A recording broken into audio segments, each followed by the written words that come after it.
Product placement is a marketing strategy where brands pay for their products, services, or logos to be featured within movies, TV shows, or video games in order to promote them to an audience.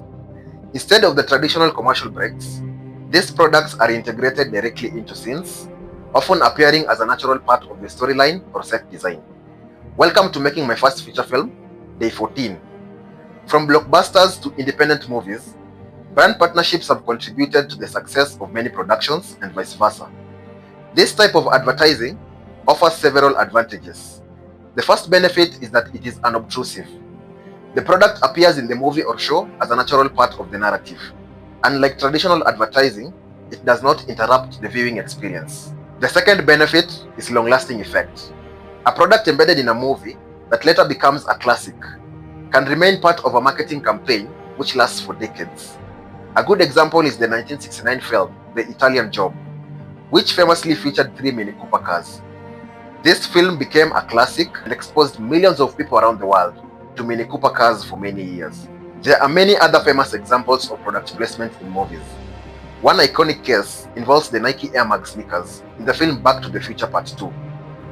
In this film, Marty McFly, played by Michael J. Fox, wears self-lacing shoes created by Nike. This clever integration highlighted Nike's innovative image, making a significant impact and causing a surge in popularity and demand for Nike products worldwide. Another example in the comedy film Wayne's World, where product placement was used to promote products like Pizza Hut, Pepsi, and Doritos. From these examples, we can tell that successful product placement only depends on one thing: leverage. These films often have advantages such as star power, well-known producers, a ready-made audience, or the backing of major studios. So coming from the independent filmmaking world, we have to create our own leverage.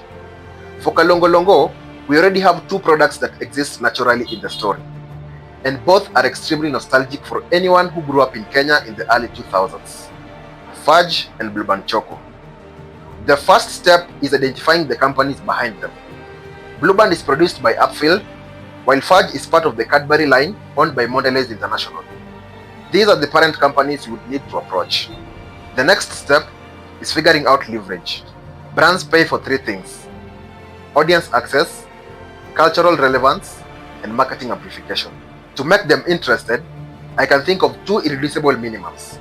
The first one is integrating the brands into the story world. I already have a 100-page script, and these 2 brands fit into the story naturally, like peanut butter and jelly.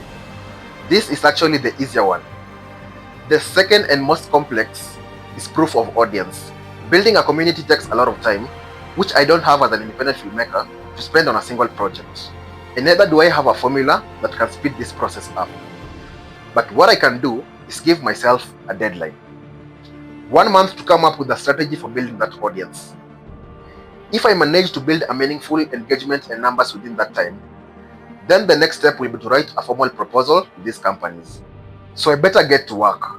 In my next video, I'll start developing strategies that translate into simple steps to build the engagement needed for product placement success. Bye for now.